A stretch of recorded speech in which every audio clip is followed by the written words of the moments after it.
Here is the idea of a legacy project, which we sort of unofficially named. I don't know if I'm a huge fan, but we call it that. So our legacy projects are ways for our committee members to sort of step outside of just the event planning roles that they have in professional development events. Like, after a while planning an event, you know how to do it. It gets to be the same, and we really wanted to provide our committee members ways to engage in the organization outside of just, securing a speaker, securing a location, making sure there's food, sending thank you notes.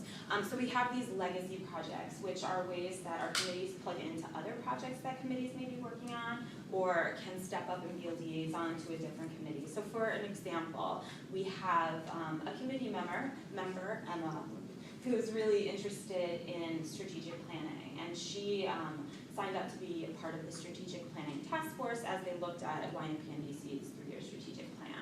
And we have another woman on our committee who is just a whiz at social media. So she's working to put together, event marketing plan and working with our communications committee on that. And we really found that this is a great way to kind of let people have even further buy into the organization outside of the committee. Sorry, I don't know if this is a good time for a question. Sure, but interrupt, always. How do you get members that are members to your committee, and also along with that, do you do any sort of screening or getting to know you process to know if they can handle what they're taking on? It's a great question, and we have a formal recruitment process, which involves kind of an application, interviews by the chairs, and sometimes by the committee as well, before folks are brought on board. So that's a fairly structured process, but we'd be happy to send more information over if that would be useful.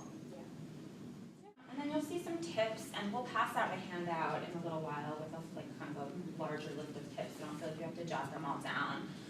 The one that I like the most is setting clear expectations on the front end, and I think that's worked really well for keeping our committee consistent. Jennifer and I met at the very beginning of our professional development term and spent a lot of time on the front end deciding how our organization was going to be run, how we were going to hold everyone accountable, and we could kind of start the year off by presenting all of this information to the committee, so they knew that, this was, we kind of meant business, and as Carlin, who is our chair at YNPN DC, says, DC don't play, so we really wanted to set clear expectations, make sure people know that this, when we plan a professional development event, we want it to be a legitimate professional development experience for our members.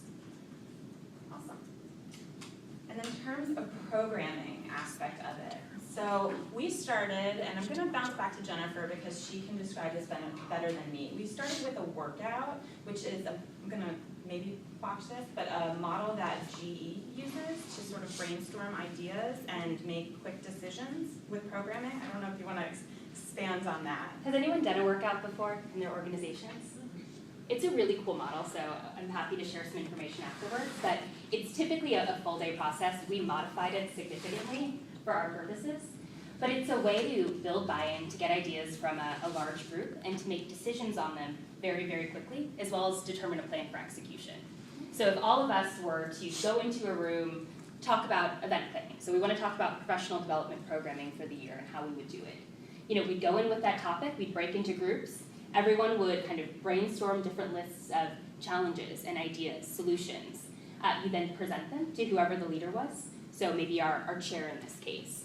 And on the spot, that chair would have to make a decision of, are we going to do this or are we not?